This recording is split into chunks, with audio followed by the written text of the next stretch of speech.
This really started back in my first year here at Florida Memorial. I'm a historian by training, and I was excited about my new gig, excited to be in a different part of Florida. I'm a Florida native, but the part that's closer to Georgia. And it was that spring that Trayvon Martin was murdered. And I was in a state of disbelief that something like this was happening. I happened to be working on my book manuscript, which looks at lynching and racial violence in Florida. I was writing about a 14, 15-year-old boy who had been murdered back in 1944 in my hometown of Live Oak. And I'm raising two Black boys. I'm on a campus, historically Black university campus, that's filled with young men and young women and just torn apart. And so there was the immediate reaction of wanting to do something. And the something that we did was take 3 busloads of students and faculty and staff to Sanford in March to participate in a rally. But the long-term thing we did coming back was turning that energy into a social justice student organization. We subsequently found out that Sabrina Fulton, the mother of Trayvon Martin, is a graduate of Florida Memorial. And so we engaged with her, had her and her folks out for events. Eventually, I was able to facilitate their foundation residing on our campus. And so they've been here since 2014.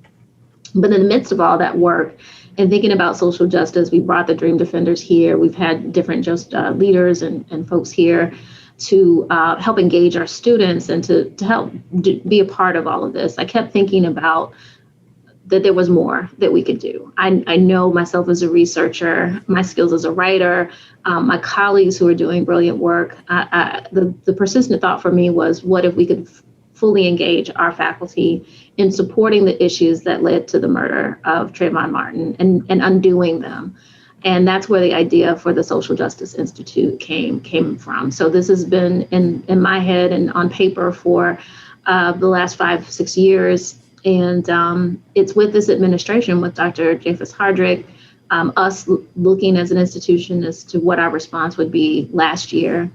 We decided that this was it, that this was for historically Black university, whose origins, 442 years long now, is rooted in trying to upset systemic racism and provide a pathway and avenue towards social mobility and inclusion and equity for Black people, that we could do it at a higher level.